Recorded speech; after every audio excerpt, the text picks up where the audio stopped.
Tom had always been a procrastinator. He had a habit of putting off important tasks until the last possible moment, often causing him to miss deadlines or produce subpar work. Despite the consequences of his laziness, he couldn't seem to break the cycle. Tom had always been a procrastinator.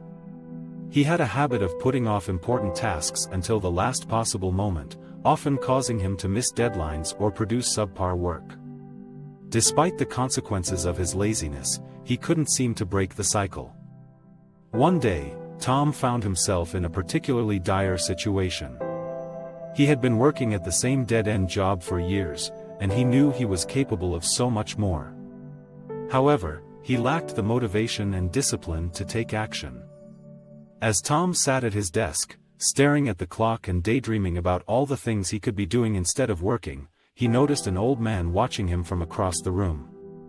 The man had a stern expression on his face and was tapping his foot impatiently. Suddenly, the old man approached Tom and introduced himself as a time traveler. He explained that he had come back in time to teach Tom a valuable lesson. Time is the most valuable commodity in the world, and wasting it is a crime. Tom was skeptical but intrigued, and the old man began to show him visions of his future. He saw himself still working at the same job, living in a small apartment, and struggling to make ends meet.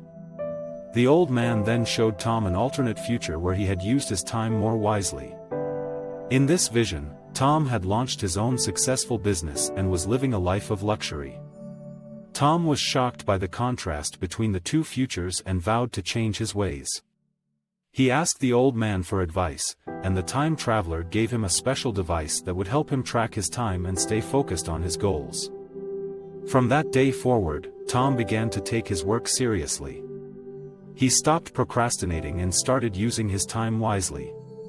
He worked hard and eventually launched his own business, just like he had seen in the vision. Years later, Tom was a successful entrepreneur with a thriving company and a happy family. He looked back on his old habits with regret but also with gratitude for the old man who had shown him the error of his ways. Tom had learned that time was a precious gift, and he had no intention of ever wasting it again.